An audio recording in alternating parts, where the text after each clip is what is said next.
What's up, everyone? It's your boy Nick P. The guy with the beard. Or if you follow me on Instagram, you know me as Divinely Bearded.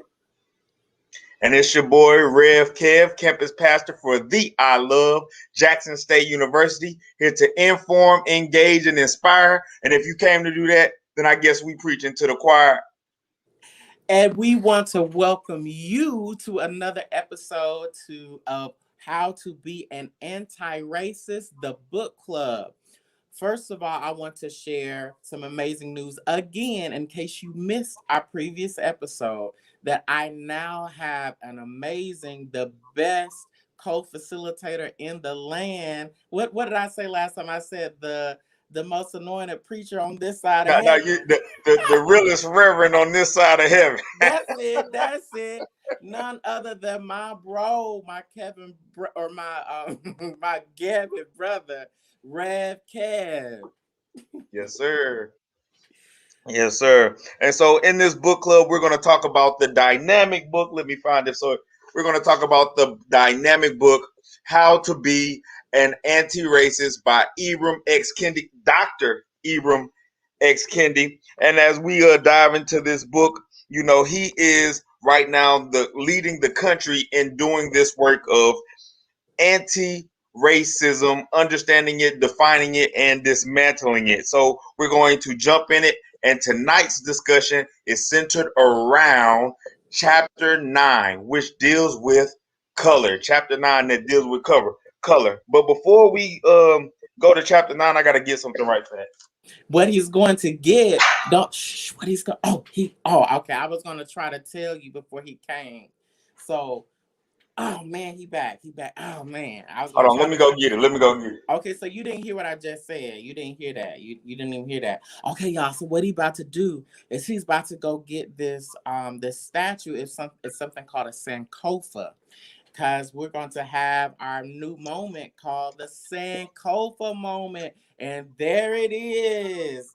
That's called a Sankofa bird, and what the Sankofa is, it's one of the many West African Adinkra symbols. What Adinkra symbols are, they're little symbols that kind of stand for different things, different principles. Like, we have a peace sign. We recognize a peace sign, the little sign like that, and we think of the word peace, or all the things that how we define peace. But this particular symbol, and also one that looks kind of like a heart, like that. Those are called Sankofa Adinkra symbols, and they basically mean to go back and fetch it.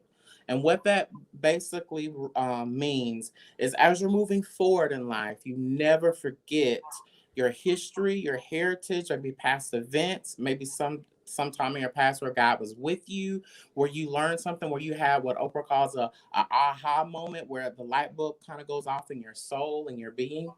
And you go back and you fetch that peace while you're still moving forward in life. But that's important that we remember even some of the past chapters that we read about as we move forward. And my brother, my genius co-facilitator, is going to help us with giving us a briefing of chapters 1 through 8 in our Sankofa moment. And so maybe you read the book, maybe you didn't. If you didn't, that's fine. So we're going to do a speed drill through chapter 1 through 8. So we're going to run through this right fast to kind of get you caught up so that we can talk about chapter 9, color. So the first chapter is dealing with definitions. Dr. Kendi deals with the definition of what's a racist and what's an anti-racist. And he kind of lays down that foundation. So moving forward, we can have a common ground. And he defines racist as one who is supporting a racist policy through their actions or inactions or expressing a racist idea. And then subsequently, an anti-racist is one who is doing the opposite. Chapter 2, we jump into dual consciousness. And so he kind of takes this idea from the double consciousness of W.E.B. Du Bois, like you're dealing in reality, but then you're also dealing with the things that you are wrestling with or your own culture that might not necessarily be part of normative culture or culture at large. And so he breaks this down into three different type of definitions. He talks about the assimilationist. The assimilationist is one who expresses racist ideas by thinking that their group is superior, and if the oppressed group or the group that doesn't have resources, if you just adopt my identity, things will be better. And then you have the segregationist. The segregationist isn't as progressive as the assimilationist. The segregation feels that there is a defined line that says one group is superior to the other, and that's the way it's going to be. And then you have the anti-racist, which seeks to find equality and equity in the differences that different races and people display. Chapter 3 deals with power, and power was talking about the different constructs that collectively create these differences and of access and opportunity. And so chapter 3 dealt with power. Then chapter 4, it dealt with biology and thinking about like what people are born with and the racist ideas or policies that surround just by that are surrounded by you just because of how you were born, what your human anatomy said. Because of your skin, you must be like this. And so we deal with the biology. Your mind is smaller, or one group is inherently inferior than the other. Then chapter 5 dealt with ethnicity ethnicity. And then you had like ethnic races, as Dr. Kendi talks about in chapter 5, and then the ethnic anti-racists. And the ethnic races has a powerful collection of racist policies that lead to inequity between racial groups and are sustained by racist ideas. So we're creating policies based off of racist ideas, and then we're promoting those racist ideas, which keep the inequity and disparities going among groups. That was chapter 5, dealing with ethnicity. Then chapter 6 deals with the body, and thinking about body and racism. Yes, this is like an onion. I think many of us just think about racism as just a color thing and hate, but he's breaking it down in different levels. Chapter 6 deal with the body and perceiving various negative things or harmful ideas just because of somebody's presence in a space. Somebody saw me with my Sankofa staff walking the other day, and they literally said, I've been seeing you walk all year, and I've been afraid of you because I thought you were a black man walking on this trail with a wrench. If you see how big this staff is, geez, I don't know how strong I would have to be, but my presence, it was scaring some folk, and we don't know why. But unpacking that, so dealing with the body and racism and the assumptions that could come with that. Chapter 7 dealt with culture and perceiving that one cultural standard is superior and is imposed on other groups because this is the way, this is the right way, and this should be the dominant way. Chapter 8, which was a chapter that we wrestled with last time we met up last week, it dealt with behavior and dealing with behavior and racism. Dr. Kendi talks about how we can make sometimes an individual responsible for the perception of a collective group, and we can also make a group responsible for the actions of one or a few. So when we look at various things in the news, you see a group over here, and you say all people from the like that look the same way are like this, and so that's dealing with behavior. And so to run through this again: chapter 1, definition; chapter 2, dual consciousness; chapter 3, power; chapter 4, biology; chapter 5, ethnicity; chapter 6, the body; chapter 7, culture; chapter 8, behavior, which leads us into our chapter tonight, color. Color. So yeah, this actually is a very tonight is going to be very interesting because I think probably some of you, if you look like us, you may actually experience some inner convictions by tonight's discussion. But I'll just start with color. But I want to invite you. This is a book club, not a lecture. So please feel free to join in. Feel free to comment. Feel free to like, share. We're going to be responding to the comments. My brother, co-facilitator, um, he's going to be jumping in. That you're never interrupting. Your thoughts are never wrong. So definitely feel free to comment. And also let us know what church you're from, what community you're from, what school you're repping from. Yeah, we If want you're to shout you out in the comments. Let us know who you are, where you're from. Drop some fire signs so that we can represent where you are. You represent with us in this book club. Bring that into this space. So if you're from Jackson State, or you're from St. Luke United Methodist, or you're from Gammon Theological Seminary at the Interdenominational Theological Center, or wherever you're from, if you're at home, let us know where you're from and let us know how many times you tuned in with us. Before we get into chapter 9, can we do 2 shout outs? Sure. The first shout out, I want to congratulate Jackson State University. They were on ESPN today on First Take, and Mr. and Mrs. Jackson State University, they represented for the students, and Miss Deja Davis, who is Miss Jackson State University. She's from the Midwest, kind of close to where I'm from. You held it down, sis. I was so proud to see that HBCU excellence on display. I watch ESPN all the time, so it was a great pleasure to see the students, to see the president shouted out.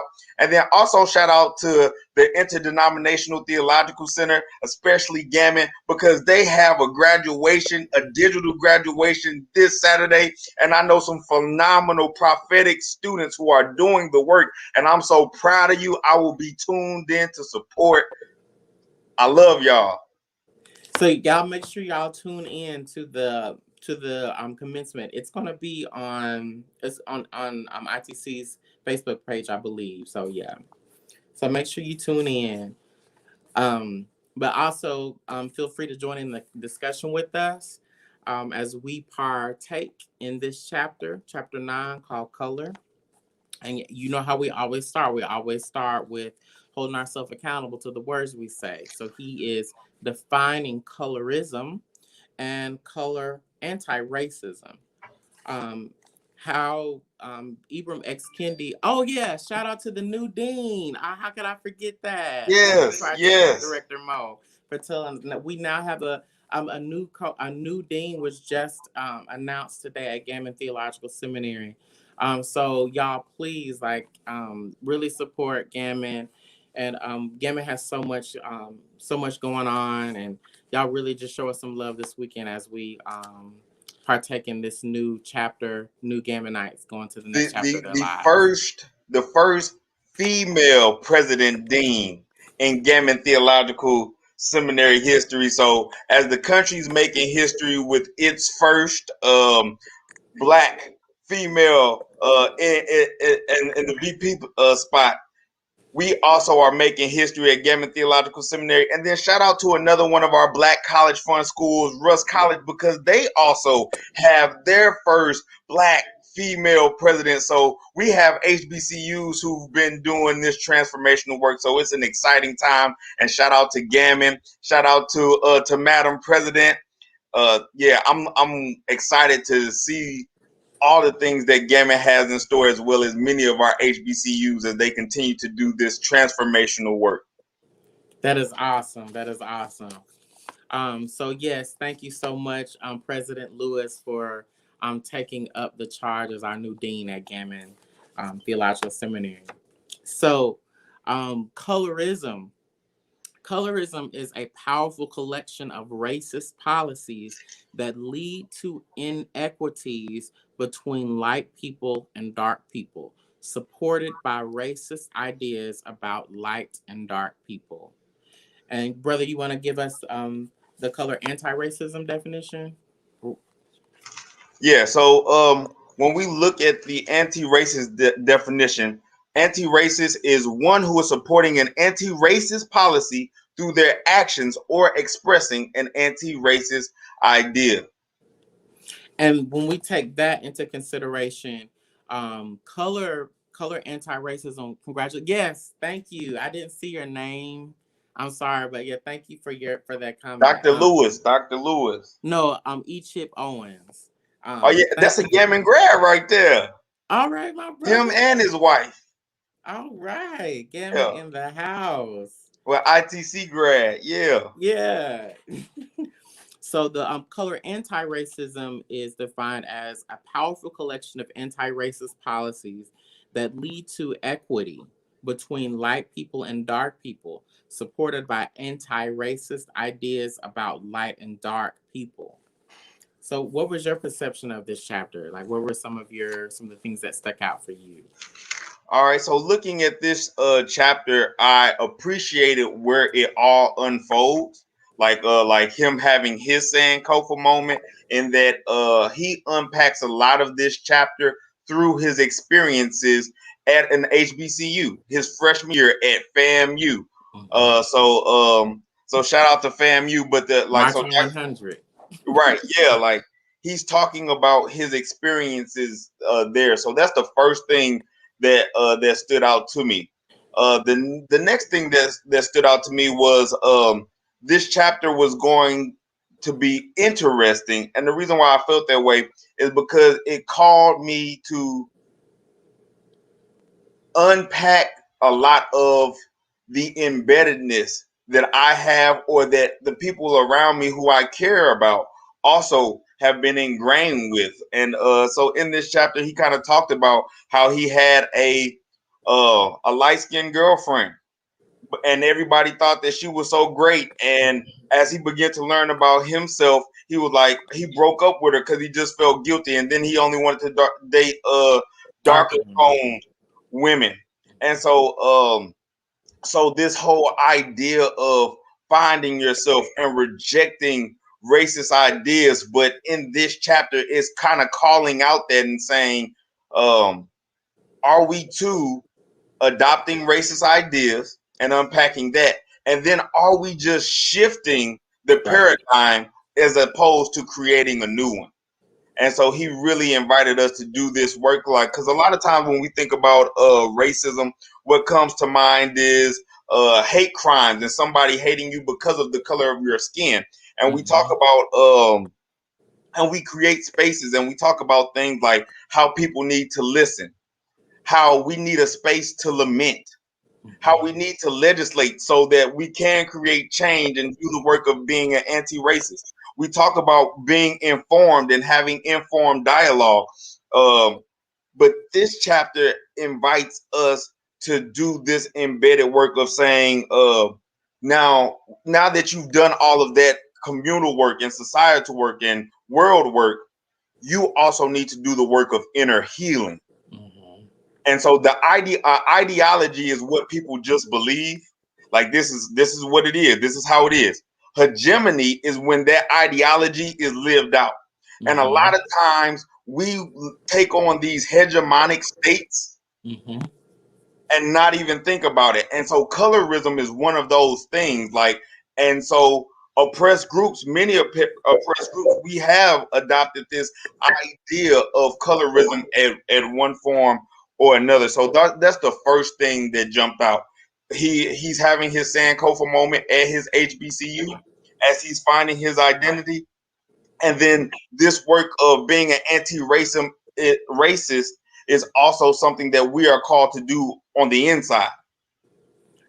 I totally agree because when he was talking about um, things like the wearing the contacts, and I kind of thought about all the things that we people of color do, that how we idealize, how we kind of internalize some of these ideologies, and they become hegemony by we perpetuate them, we live them out, and how a lot of the things that we do are rooted in this kind of Western construct or these Western ideologies, these aesthetics, these notions of beauty that are rooted in Eurocentrism.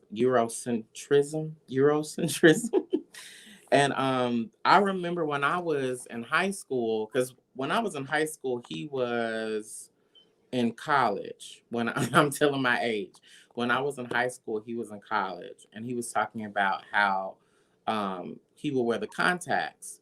that was a trend going on. And I remember that was a trend that was going on when I was going into college. How a lot of black kids, we would wear those contacts, and we had these certain jokes that we would even pass jokes that kind of reiterated some of our notions about beautification, like when he was talking about um, black and ugly or something like that. How a man may talk about a woman and call her nappy headed or black and ugly, and how we kind of perpetuate some of these notions. They're even at the most latent level. I remember I heard, I'm not going to say who this person is, or even I'm not going to even say their relation to me, but a friend of mine, I heard them say, I heard her say that she wanted, when she was a kid, she wanted her hair to be like Marsha Brady. And when she said that, I kind of, my heart broke, because even as a child, we're taught these notions that we have to assimilate aesthetically to Eurocentric notions. And I think a lot of times we perpetuate these understandings that lighter, not just whiter, but lighter is better. Lighter is righter because it's closer to white. And he's actually kind of turning the mirror, like we're now the mirror is being thrust in our face to see how we can also perpetuate unknowingly how we've internalized these notions, these colorist notions, um, even in the like the idle words that we say. One of the comments that he said that I thought was extremely powerful. It's on 110. I know if you have the hardcover, I don't know if it's the same for the paperback, but he says on page 110, Dr. Ibram X. Kendi, colorist ideas are also assimilationist ideas, encouraging assimilation into or transformation into something close to the white body. So it's like a passive or a latent um, assimilationist idea, because we're reinforcing that beauty is something um, other than black, and but not just centering beauty in one race or the other, but what he's offering is that we should offer equity, the same level of importance or significance or dignity of people across the spectrum of humanity, not center it in color, but often some of the things that we do, um, we center it in color. And then one thing he says on the next page, he says inequities between light and dark African Americans can be as wide as inequities between black and white Americans. So that's a very convicting statement. Like we can create a gap between within the race. We can create a gap of inequity within ourselves, just as wide. That's what he's offering, is that it could be just as wide as between all of us and the white bodies. Um, but I thought that was. But I have a question. So I wonder what you thought about this, and even viewers. I don't know if you've read the book, or maybe if you have a thought, even if you haven't, maybe you have a thought. But on page 111, he says, dark sons and light daughters receive higher quality parenting than light sons and dark daughters. I thought that was thought provoking. Um, did that trigger any thoughts, or does that resonate with you in any way? He said dark sons and light daughters receive higher quality parenting than light sons and dark daughters. So I think that I did not agree with that statement, but I did try to understand the intent of what it was kind of going for, because with this whole idea of colorism, which that Dr. Kendi kind of puts out there, if you are light, then the stereotype would be the stereotype and the laws would suggest that you had different access. But then if you were dark skinned, then the skin role was then you're stronger and you're a protector. And so in that whole notion, then the woman can be in the house, like even gender roles are being perpetuated through colorism. The woman can be in the house closer to being white and right, and then you want somebody who's strong enough to protect you, and that's what the darker tone male does in the field. And so I understood that notion, but I didn't necessarily agree with that. And the reason why I didn't agree with that was because of reading the autobiography of Malcolm X. Malcolm X was the lightest child of his parents' children, and because he was lighter, his mother was very light, and his dad was dark, so they fit into that norm. But because he was lighter, in the autobiography of Malcolm X, it talks about how he got to go places with his father. His father would take him places, but he wouldn't take his other siblings. So he experienced different privileges than his siblings. And so, like, to say that somebody wouldn't be raised as well, I couldn't necessarily agree with that. But that was based off of the experiences that I read about in the autobiography of Malcolm X. But I did believe that I understood the concept that he was pulling for. Because I do remember Oprah was one time she was being candid, and she was talking about her the animosity that she had to heal from within towards her mother, and she told the audience about when she was younger, her mother would sometimes make her like sleep outside. She wasn't allowed to come in sometimes with guests or something like that because she was darker. And it's heartbreaking to perceive how, especially women of color, how I mean it from my perspective, that it seems that women of color kind of receive even more judgment because it seems like the beauty, the aesthetic laws of beauty, it seems like they're judged more harshly.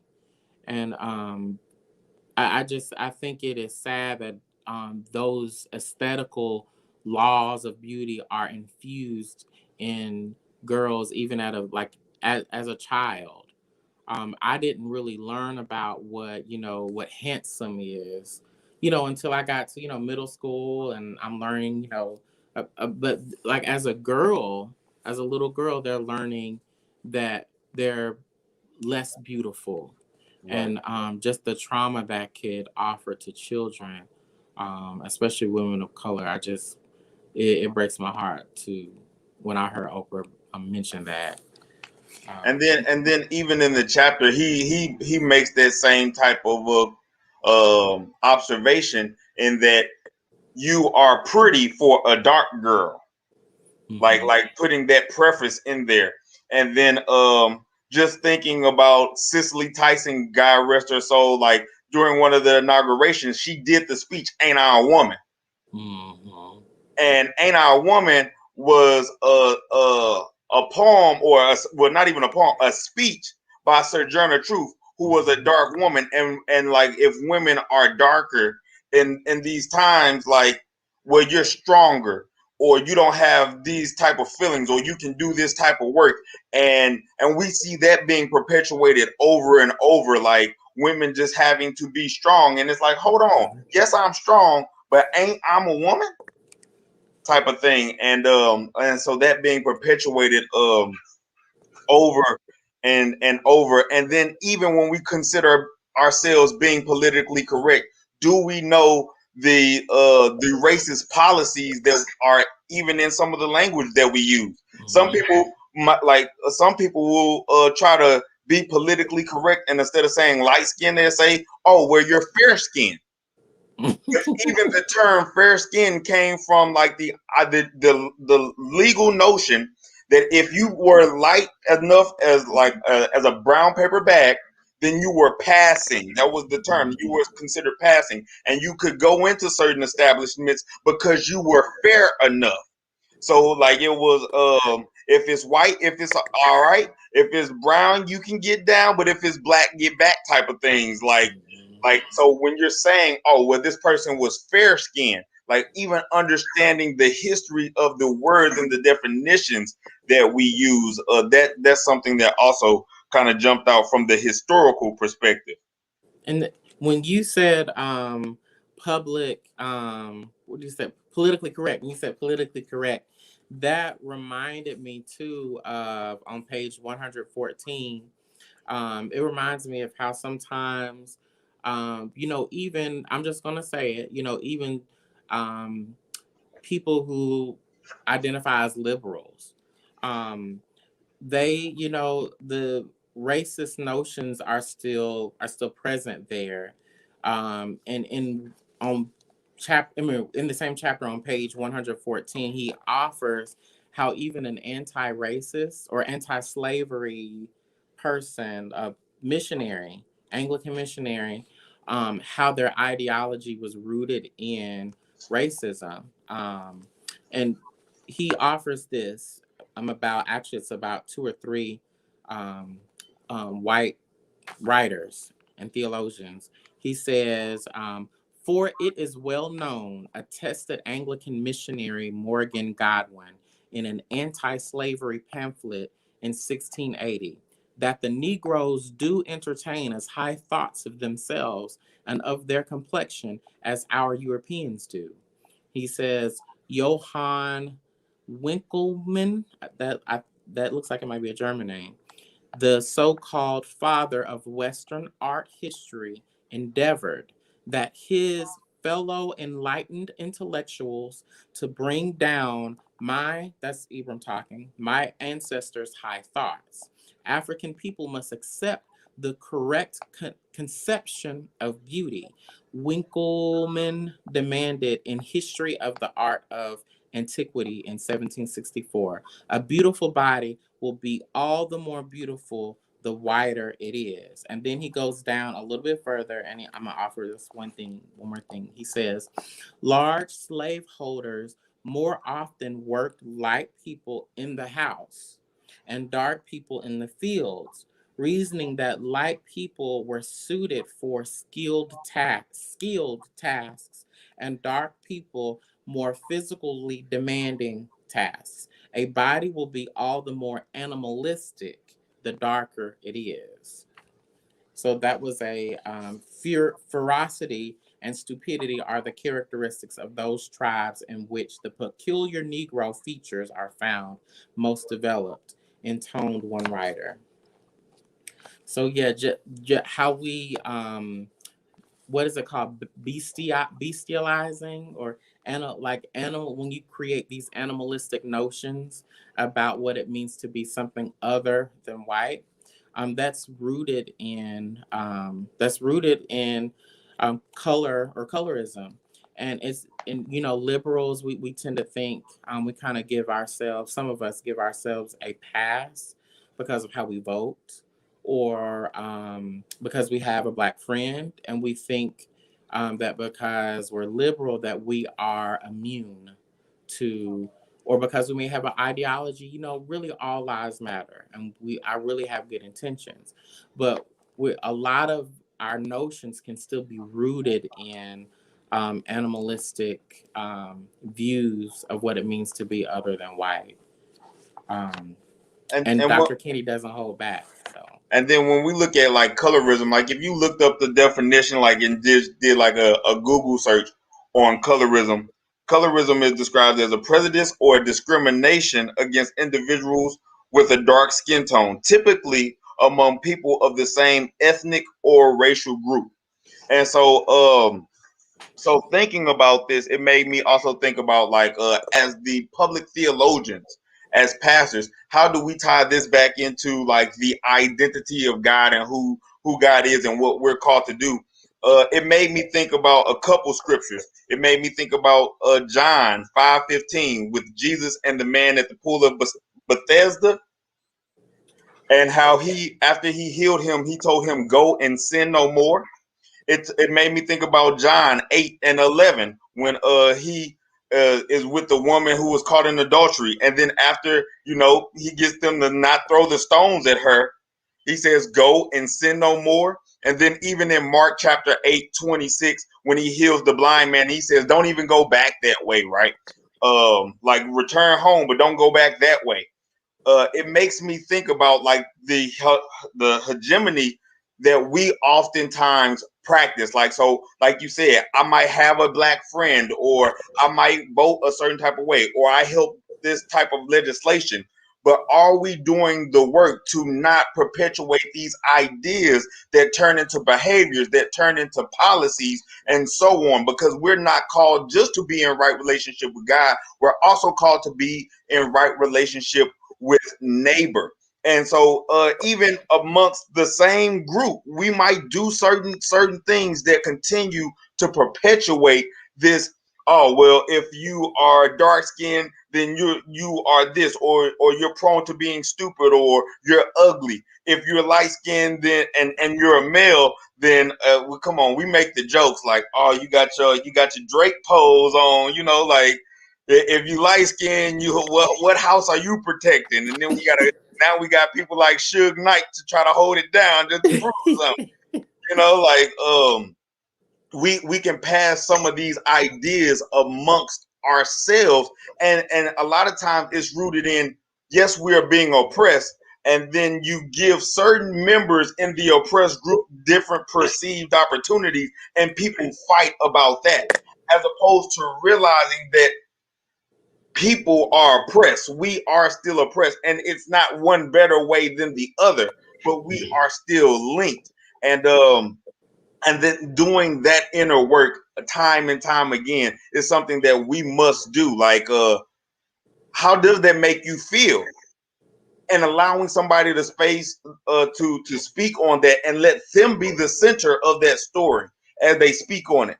And then together you lament. But you also should be able to tell your story, because a lot of times it's like, oh, well, you would have been a field Negro, and you would have been a house Negro, so it's not so bad. But nobody actually listens to the experiences.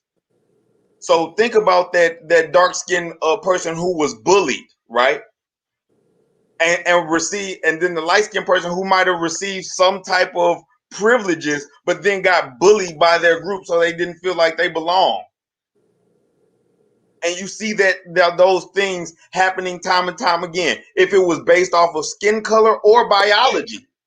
Because if you had more than 1/8 black, or just 1/8 black blood, your privileges could be taken away. And so, are we creating this space to where we're listening to the experiences that are happening? And then, because the psychology of it all does play a major part. We're in Black History Month, and as we celebrate the civil rights, we look at things like Ruby Bridges and her integrating the schools, as she was a young girl. But like when we look at the Brown versus Board of Education, when we look at that court case and the thing that passed that, a lot of what was rooted in that was psychology.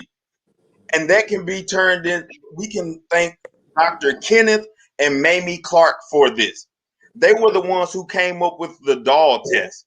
The doll test looked at, it brought in various children, and they showed them dolls. They said, what do you think about when you see the white doll? And they were like, that's the nice doll. This is the well-behaved doll. This doll has more stuff. And what do you think about when you see the black doll? This black doll is ugly. This black doll is bad. And this is because this is what society is perpetuating. Even when we talk about schools, why do we need HBCUs when we have these other schools that are better and more resources? Right. And if you listen to people and with an ear of understanding, they will tell you, well, and where I come from, that was seen as the poor person's school. or that was seen as a less than school, or that was seen as just for the black kids, and we didn't want to go here because it was perceived a certain type of way. And because of those perceptions, those were also considered in the court case, because even if you say that this is separate but equal, the way that we're internalizing this is not. And then we can throw the facts at you by looking at the disparities, but we can't deny the mental strain that these differences put on us, or that we internalize. And so colorism is wrapped up in a lot of that stuff, and we really have to kind of unpack that and listen, but also do the work of this inner healing, because we have also perpetuated it even as black people amongst some other black people. Think about some of the stuff you might have done when you were a kid, and you might excuse it because you were a kid, but just think about it and where that has come from and how that has probably hurt somebody. And to also too, because you may be saying, how I'm not a public theologian, or I'm not a preacher, I'm just a regular person. um I would say another thing that we could do, even those who are public theologians or those who are still in seminary, so you're a theologue, but those who may be in the work of ministry, or those who may not, or don't recognize what you do as ministry. I think we all are called to ministry in some way, but that's just me. But I think to what a way that you can make this work very regular, for lack of better words, is we can start by shifting our language on a daily basis. So there's one thing that has always like made me cringe every time I hear people say it. And it just kind of further perpetuates that hegemony that we have. We're taking this Eurocentric ideology and we're practicing it. And you may say, Nick P, that is so that doesn't have anything to do with anything. We just say that and we just kind of, but no, there's really latent, at the most latent level, it's rooted in Eurocentric supremacy and colorism, and that is this notion of good hair.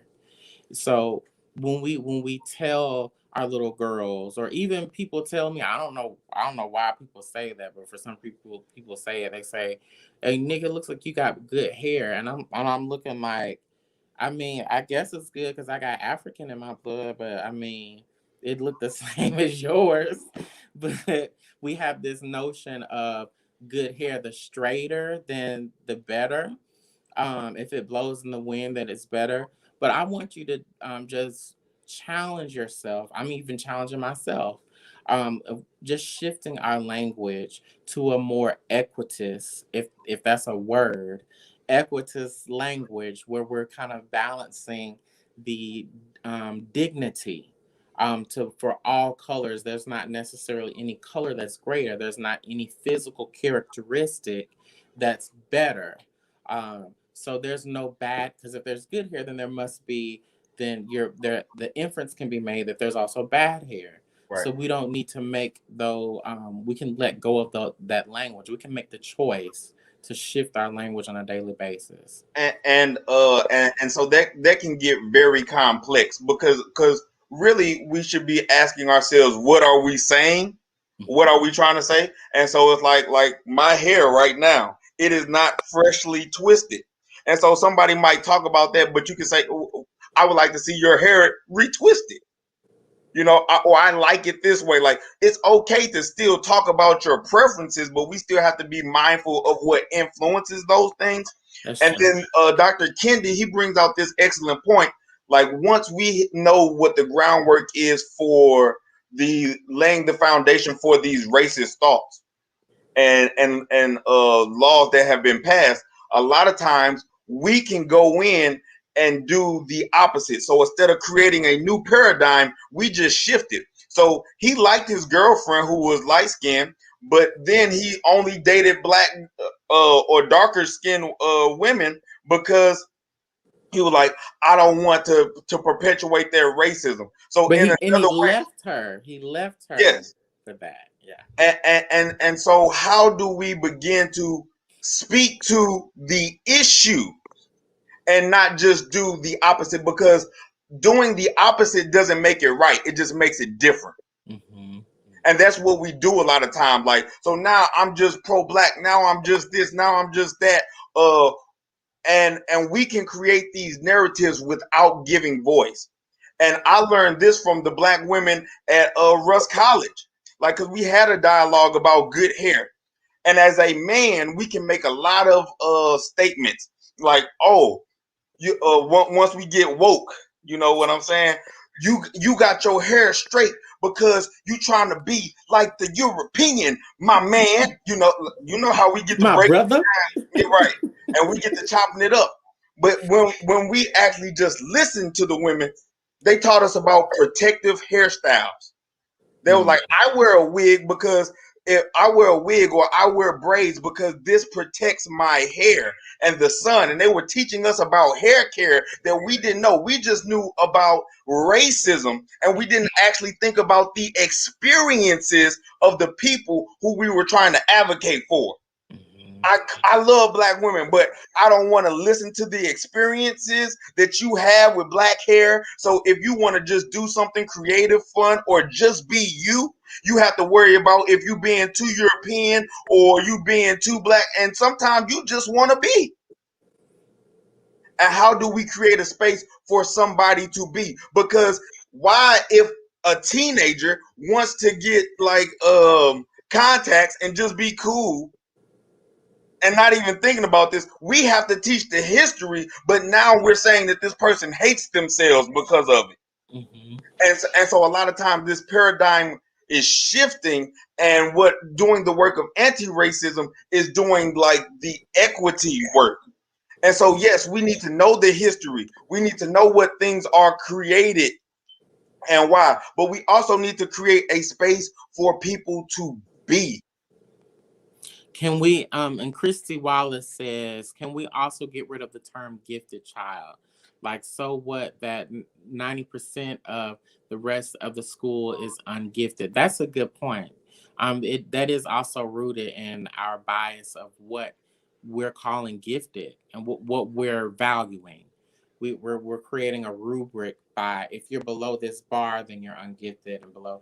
So you're very right. We have a lot of those standards that we, instead of seeing humanity as a spectrum that should be viewed contextually, we kind of imperialistically kind of set one standard and say that everybody should be judged by that. So you're absolutely right. That's another hegemony or hegemony that we perpetuate and impute onto children.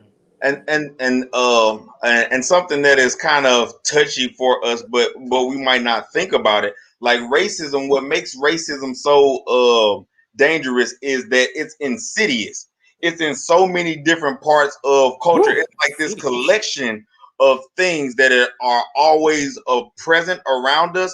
And so in this, we not only internalize it, but racism can cause like this type of trauma too that we have to unpack. And a lot of times we don't have space to do that. And then some institutions, we don't feel necessarily comfortable calling them out.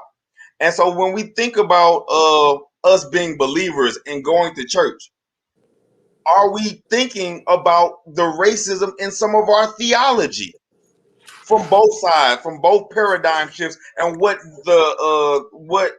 is God really saying in the midst of this? And what do I mean? Sometimes we use the Bible to justify theological racism.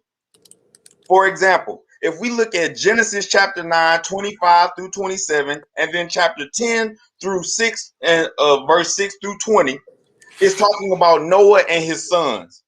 Noah, after he gets off the ark for 40 days, it said he was a man who worked in the field. So he started him, he grew him some grapes, and he got drunk. And then after he got drunk, his son Ham saw him naked. And then his older two sons covered Some of him. y'all can relate. Y'all know y'all done seen y'all family members. Right, yeah. And that's a sermon within itself, right? Watch you allowed to see you naked. You need somebody who's gonna cover you. Y'all know y'all can Some relate. people are gonna laugh at you. But after he wakes up and realizes what happened, he curses Ham's children, Canaan. And he says, your children will be the slaves of your brother. And those children, so Canaan would go on to have Cush, Egypt, Put, and Canaan. All of those children fall under Ham's son Canaan. And that was used as the theological framework because they were said to be cursed with brown skin. And that was used as the theological framework to say this is why slavery happens. And so now all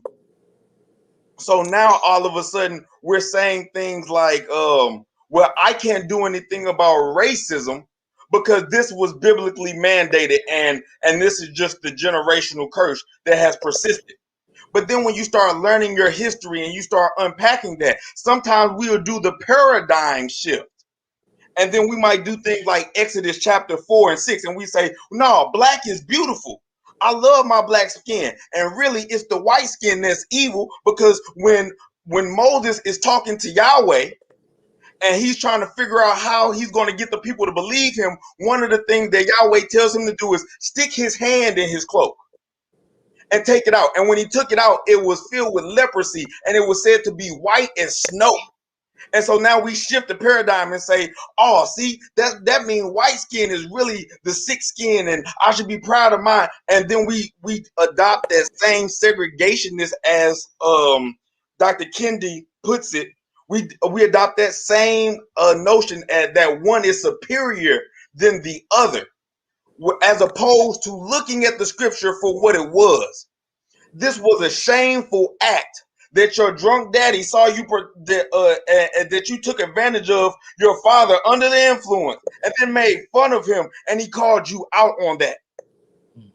God was doing this work, and because he also, this is when Moses is first taking his staff and is told to put it down on the ground, and it turned to a snake. God is showing his miraculous power. But a lot of times we will take those things or the issues at hand, and then we will use it to frame another narrative of superiority. And the work of being an anti-racist says, let the main thing be the main thing. Right. Because So I was just about to ask that. Say what is better, what is worse. Just tell me what you actually mean. And sometimes that means we have to unpack it, because when we don't do that unpackful work, a lot of times we're just reiterating those racist statements, ideals, and supporting racist legislation that is inequitable across the board, and we aren't even aware of it. Because if you notice in that text, what we often do is we often do eisegesis. We want it to say what we want it to say. We kind of put our own meaning into it. We kind of make an inference. Like when you read the text, I didn't hear anything. So one thing I've learned that's important is to read the text, read it again, and then read it again. I didn't hear any notion in the curse on Ham. I didn't hear any notion that the curse had anything to do with color. It was immediately connected to the lack of merit in his conduct, and it didn't equate that to curse being color. And we infer that the curse must mean color. Well, not we. I'm gonna say what happens is those who use color as a means to oppress people use that particular pericope to justify racism, but they're making an inference that particular text is not necessarily giving us any information about the curse aligning with color. Some people just make that inference. So did you have any other final thoughts for us, Red? Yeah. And so as we do this work, we honestly need to look at our history and the things that influence our notion. We need to look at the culture surrounding this, even in our own family, so that we can honestly assess and begin to do that work. We need to see how we have also participated in this type of stuff. And like when Jesus healed anybody, that's that justifying grace. Then we need to go forth and sin no more. Doing the work of being an anti-racist is not like a sweater that you put on when it's cold. It's like a body part. It's a part of you. You need to tend to it all the time. It's not something casual only during a season like Black History Month. We Right. need to be committed to this work. So look at the history. Allow people to be the center of the story. Listen, lament, legislate, be informed in the dialogue, but then also do the inner embedded work. There's a quote by Dr. John Henry Clark, who is a well-known scholar. Look up Dr. John Henry Clark. This is what he had to say about beauty and what is perceived. He said, "We have been educated into believing someone else's standard of beauty and someone else's concept of the deity. You have the right to believe any politics or religion that best suits your freedom, your dignity, and your understanding. And once you do that, you don't apologize." That's what Dr. John Henry Clark said after he noticed how one culture was deeming itself superior to another consistently on different aspects. And then there's another speech by a well-known guy, you know him as Malcolm X. He asked the question in one of his speeches, who taught you to hate yourself? The color of your skin, the width of your lips, the breadth of your nose. Who taught you to hate yourself? We must love ourselves. And so we not only in loving ourselves, we give the other the space to express and love themselves as well. Because the main thing is the main thing. In order to heal and reconcile, we have to acknowledge and create that space, because we don't need to do a paradigm shift. We need to just paradigm. And the love of God is that. But that doesn't mean just because God's love and grace has been before us and we're justified by it, that we're not called to do the work of this inner healing. So, my sisters and brothers, I hope that you engage in the work of inner healing and you see how the work of anti-racism is not just about you being the superhero for the world or purely just to do good things for others, but it's also rooted in inner healing. And we hope that tonight you can see how reading this book can help you go on in that journey of inner healing. So, How to Be an Anti-Racist by Ibram X. Kendi. We hope that you join us. It's Nick P. Rev Kev. So join us next week, same time, same day, Thursday at 7 p.m. Eastern Time, right here on the Gammon Theological Face page, on the Nick P. Artist page, and also on the St. Luke United Methodist page. So we hope that you tune in and join us. Invite a friend, share, like, subscribe to the pages. Hopefully, we can get it onto some other pages eventually. Yeah. So we can kind of spread the love and the inner healing. So we love you and God bless. Peace. Peace.